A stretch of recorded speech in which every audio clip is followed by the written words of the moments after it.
ব্যবসা বাণিজ্যের বিশ্লেষণ নিয়ে ডিবিসি নিউজের নিয়মিত আয়োজন ইসলামী ব্যাংক টালিখাতায় স্বাগত জানাচ্ছি আমি মোস্তফা মাহবুব। সুশাসন আর জবাবদিহির অভাবে আওয়ামী লীগ আমলে অনেকটা উল্টো পথে হেঁটেছে দেশের ব্যাংক খাত। নজরদারির দুর্বলতায় কয়েকজন উদ্যোক্তা ব্যাংকগুলো থেকে লুটে নিয়েছেন কয়েক লাখ কোটি টাকা, যার ভুক্তভোগী পুরো অর্থনীতি। 2024-এর গণ অভ্যুত্থানের পর প্রত্যাশা ছিল বিচার হবে এসব অনাচারের, কিন্তু নতুন সরকারের পাশ করা ব্যাংক রেজুলেশন আইন বরং জন্ম দিয়েছে নতুন বিতর্ক। লুটেরা উদ্যোক্তাদের হাতে ফিরে আসায় ব্যাংকে ফিরে আসার যে সুযোগ তৈরি হয়েছে, সেই খবরে এরই মধ্যে বেশ কয়েকটি ব্যাংকে সৃষ্টি হয়েছে অচলাবস্থা। এসব নিয়েই আজ টালিখাতায় আমাদের আলোচনার বিষয়, লুটেরার হাতে ফিরছে ব্যাংক। আলোচনা করতে অনলাইনে যুক্ত আছেন সাবেক ব্যাংকার শফিকুর রহমান এবং আছেন সুপ্রিম কোর্টের জ্যেষ্ঠ আইনজীবী, কোম্পানি আইন ও অর্থনীতি বিশ্লেষক ব্যারিস্টার AM মাসুম।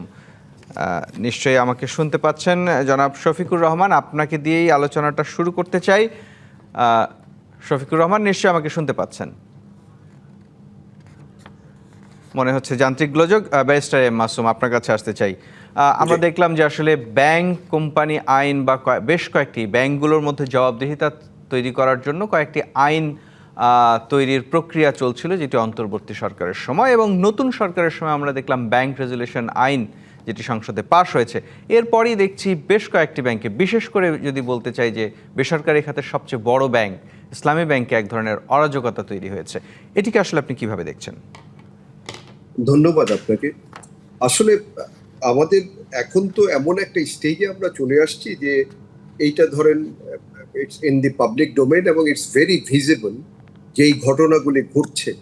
ধরেন আমরা যেটা দেখেছিলাম যে এক্স গভর্নর যেটা হলো অনেকগুলি আইন যেগুলিকে আপ টু দি মার্ক করার চেষ্টা করেছিল। আপনি দেখেছেন ব্যাংক কোম্পানিজ অ্যাক্ট 1991, যেটা 2023-তে অ্যামেন্ডমেন্ট হয়েছে এবং পরে আবার উনি নতুন করে অনেকগুলি ক্লজ করে অ্যামেন্ডমেন্টের জন্য মিনিস্ট্রিতে পাঠিয়েছিল, উইথ মানি কোর্ট অ্যাক্ট, এবং বাংলাদেশ ব্যাংকের সুপ্রিমেসির জন্য যেই অর্ডিন্যান্সটা, কোনোটাই কিন্তু মিনিস্ট্রি কিন্তু সেটা পাস করেনি।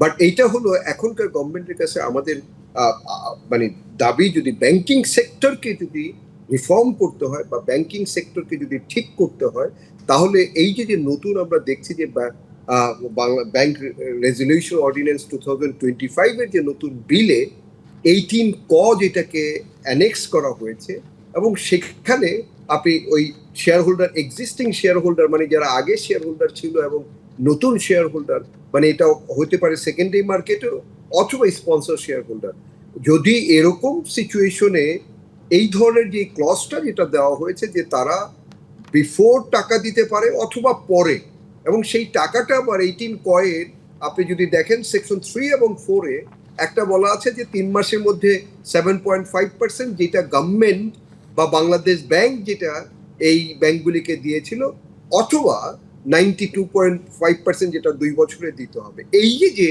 ক্লজ রেখে, এটা এখনো আমরা ইন্টেনশন ক্লিয়ার না, বিকজ এখন পর্যন্ত কিন্তু ঠিক ওই জায়গায় জানতে চাই যে আপনি যেটি বলছেন ইন্টেনশন ক্লিয়ার না, কিন্তু আমরা দেখছি যে ঠিক যখন এই রেজুলেশনটা পাশ হলো, সংসদ যখন আইনে পরিণত করলো, তারপর পরই দেখছি, বিশেষ করে যদি বেসরকারি খাতের সবচেয়ে বড় ব্যাংক ইসলামী ব্যাংকের কথাই বলি, ইসলামী ব্যাংকের সামনে নানান রকম আন্দোলন। মানে এটার কি কোনো যোগসূত্র আছে কিনা? এখন আনলেস একটা ঘটনা না ঘটে আপনি এটা কিন্তু স্ট্রেইট বলতে পারেন না। এখন যেটা হচ্ছে যে পাবলিক ডোমেইনে যেহেতু আইনটা পাস হয়েছে, আমার মনে হয় যে গভর্নমেন্টের এটা একটা ভালো ইন্টেনশন যদি এটার পিছনে থাকে, সেই স্পিডটা আমরা টাইম টু টাইম দেখতে পারবো। বাট আমি যেটা বলতে পারি, যদি এরকম হয় যে এই আইনের মাধ্যমে যদি এক্স যারা তারা যদি রিটার্ন আসে, তাহলে এইটা ব্যাংকিং সেক্টরকে কবর দেওয়া হয়ে যাবে। কারণ ব্যাংকিং সেক্টরে আপনি জানেন যে এই ক্রাইসিস, আমাদের এই 61 ব্যাংকের মধ্যে আপনি জানেন অলরেডি আমরা দেখছি যে 36% যে এনপিএল, যেটা তারপর দেখানো হলো যে আপনার 31%, আই মিন যে 5.5 লাখ কোটি টাকা, এবং সেখানে আপনার রাইট অফের আছে একটা হিউজ অ্যামাউন্ট। আবার জুডিশিয়ারিতে স্টাক প্রায় 2 লাখের উপরে, যেটা এই এনপিএল এর মধ্যে নেই। আবার আপনি জানেন যে এই অ্যামাউন্টটা কমা, যেটা রিশিডিউল বা রিস্ট্রাকচার, সেখানে 2 থেকে 2.5 লাখ কোটি টাকা। তার মানে হলো যদি আপনার deposit total 20 lakh crore around হয়, অ্যাডভান্স যদি অ্যারাউন্ড 18 লাখ 20 টাকা হয়, তার মধ্যে যদি আপনার 10 লাখ কোটি যদি একেবারে ডিস্ট্রেসড অ্যাসেট হয়, তাহলে ব্যাংকিং সেক্টর আমি বলবো ইটস অলরেডি ইন কোমা। এবং গভর্নমেন্টকে এখানে স্পেশালি ভেরি ভেরি ভেরি মানে খুব ইয়ের সাথে মানে অ্যাওয়ারনেস বজায় রেখে তারপরে তাকে মুভ করতে হবে। কারণ এখানে যদি যে কোনো একটা ভুল বা রং একটা ইনিশিয়েটিভ নেওয়া হয়, পুরো ব্যাংকিং সেক্টর না পুরো ইকোনমি কলাপস করবে। কারণ আপনি জানেন যে আমাদের টোটাল ড্রিভেন ইনভেস্টমেন্ট কিন্তু 90% around comes from the banking sector. আর সেই ব্যাংকিং সেক্টরে আপনি দেখেছেন যে অলরেডি কিন্তু গভর্নমেন্ট এই যে কয়েক মাস বাকি আছে তার মধ্যে টোটাল 1,50,000 কোটি টাকা ব্যাংকিং সেক্টর থেকে নিচ্ছে। তার মানে কি আমরা দেখছি প্রাইভেট গ্রোথ অলরেডি 6% এর অ্যারাউন্ড। তার মানে কি আমার কোনো ইনভেস্টমেন্ট নেই। জনাব এম মাসুম, যে বিষয়টাতে একটু আসতে চাই আবারও, মানে আমরা দেখছি যে আসলে হঠাৎ করে আসলে ব্যাংকগুলোর সামনে চাকরিচ্যুতদের একটা আন্দোলন, তারা চাকরি ফেরত পেতে চান। আবার এর বিপরীতে যে যুক্তিটি আছে যে বড় অঙ্কের একটি নিয়োগ হয়েছিল, একটি নির্দিষ্ট এলাকার মানুষ যারা নিয়োগ পেয়েছিল, যারা কোনো পরীক্ষা নিরীক্ষার মধ্যে দিয়ে তারা নিয়োগটা পায়নি, তারা তাদের চাকরিটা ফেরত চাচ্ছেন এবং সেটি একটি বড় অঙ্কের।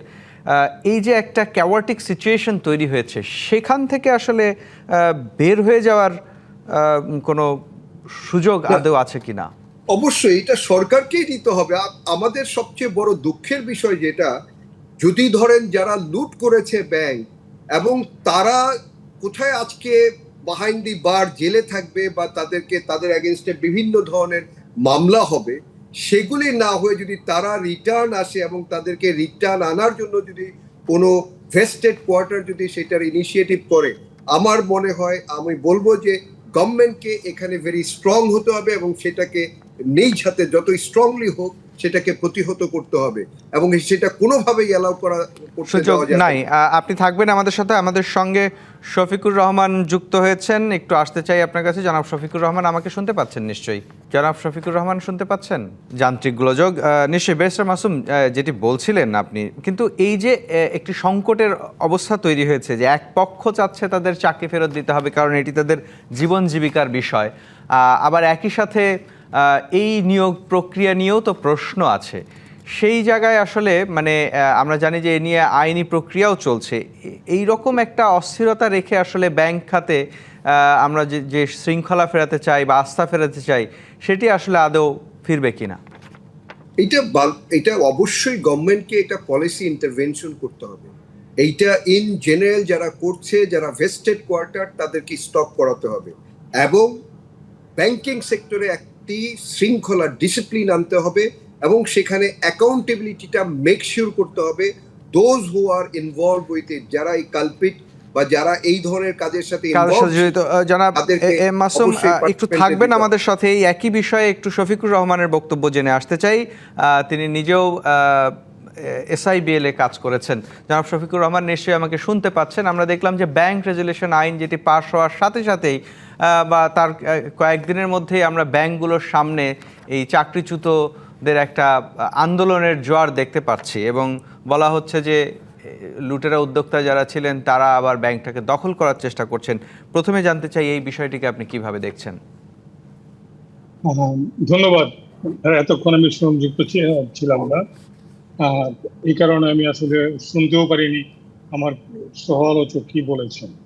তবে আপনি যেটা প্রশ্ন করেছেন যে ব্যাংকে এখন চাকরিচ্যুতরা একটা মানে জমায়েত হচ্ছে, তো আমি যতটুকু জানি যে চাকরিচ্যুতদের ব্যাপারটা নিয়ে আপনি নিজের প্রশ্নের মধ্যে বলেছেন যে একটি চট্টগ্রামের এবং একটি বিশেষ এলাকার কিছু লোকজন, এবং সেই এলাকাটা হলো যে ব্যাংক যে দখল করেছিল ওই আমলে, বিগত আমলে, এই দখলদার সর্দারের নিজস্ব এলাকা, এবং সেখানে পরীক্ষা নিরীক্ষা মানে যোগ্যতা যাচাই বাছাই না করে এমনকি জাল সার্টিফিকেটের মাধ্যমে অনেক লোকের চাকরি হয়েছিল।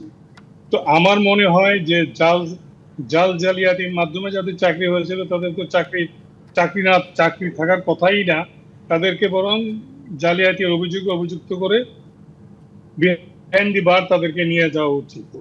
আর আপনি যে আইনের কথা বলেছেন ব্যাংক রেজুলেশন আইনটা আমার কাছে কিছুটা অস্পষ্ট মনে হয়।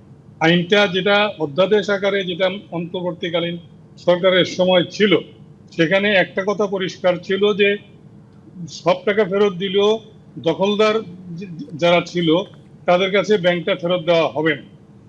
এইবার এই এই কথাটার মধ্যে একটা ফাঁক রয়ে গেছে যে প্রাক্তন মালিকদের ফেরত দেওয়া হবে। প্রাক্তন মালিক বলতে কাদেরকে মিন করছে, যারা আইন প্রণয়ন করেছেন তারা কিন্তু স্পষ্ট করেন না।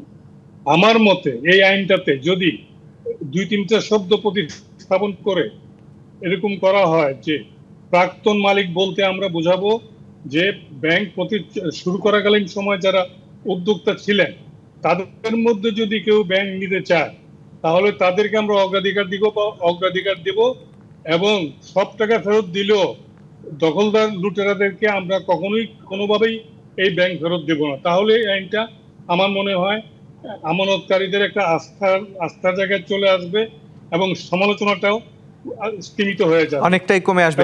জনাব শফিকুর রহমান, একটা বিরতিতে যাওয়ার সময় হয়েছে, একটু আপনার কাছে একটা প্রশ্ন রেখে যেতে চাই। যারা আন্দোলন করছেন তাদেরও তো আসলে জীবন জীবিকার প্রশ্ন। এই সমস্যাটাকে জিয়ে রেখে ব্যাংকের সামনে সারাক্ষণ মানববন্ধন, আন্দোলন, ধাওয়া পাল্টা ধাওয়া জিয়ে রেখে আসলে ব্যাংকিং ব্যবসায় মানুষের আস্থা ফেরানো যাবে কিনা সে প্রশ্নের উত্তর জানতে চাই, কিন্তু তার আগে আরেকটা বিরতি নেব। দর্শক, বিরতি নিচ্ছি ব্যবসা বাণিজ্যের বিশ্লেষণ নিয়ে ডিবিসি নিউজের নিয়মিত আয়োজন ইসলামী ব্যাংক টালিখাতায়, সঙ্গেই থাকুন। বিরতির পর স্বাগত আরেকবার ইসলামী ব্যাংক নিবেদিত টালিখাতায়। আজকের বিষয় লুটেরার হাতে ফিরছে ব্যাংক। বিরতিতে যাওয়ার আগে জনাব শফিকুর রহমান, আপনার কাছে জানতে চাইছিলাম, এই যে ব্যাংকের প্রধান কার্যালয়ের সামনে আমরা যে আন্দোলন দেখছি, বিক্ষোভ দেখছি, সেটি হয়তো যারা করছেন তাদের জায়গা থেকে যৌক্তিক, কারণ তাদের জীবন জীবিকার বিষয়। কিন্তু এই সংকট নিরসন না করে এটি চলমান রেখে বা জিয়ে রেখে কি আসলে ব্যাংক খাতের যে সুন্দর পরিবেশ, আস্থার পরিবেশের কথা আমরা চাচ্ছি, সেটি কি আসলে সম্ভব? না, এক কথা উত্তর দিতে গেলে সম্ভব না। তবে যারা এখানে আন্দোলন করছেন বা জমায়েত হয়ে গন্ডগোল করছেন তাদের চাকরিচ্যুতির ব্যাপারটা তখনকার ব্যবস্থাপনা কর্তৃপক্ষ কেন করেছিল সেটা আমি বলতে পারবো না। তবে যদি তাদেরকেও বিশেষ এলাকার লোক হিসেবে যদি তাদেরকে চিহ্নিত করে তাদেরকে গড়ে হরে ধরে চাকরিচ্যুত করা হয়, সেটা কিন্তু আসলে সঠিক হবে না। আমার মতে তাদেরকে এখন সময় এসেছে তাদের মধ্যে স্বচ্ছ প্রক্রিয়ার মাধ্যমে তাদেরকে একটা পরীক্ষা নিরীক্ষা করে তাদেরকে চাকরি নিয়ম আচার পরিপালন করে যাদেরকে পুনর্নিয়োগ দেওয়া যায়। কারণ দেশে ক্রমবর্ধমান বেকারত্বের সংখ্যা ক্রমশই বৃদ্ধি পাচ্ছে। অপরদিকে যারা শিক্ষা সনদ জালিয়াতির মাধ্যমে চাকরি নিয়েছিল তখন তাদেরকে তো সরাসরি আইন হাতে সোপর্দ করা উচিত। তাদেরকে এই ব্যাপারে কোনো ছাড় দেওয়ার কোনো সুযোগ আমি আছে বলে মনে করি না।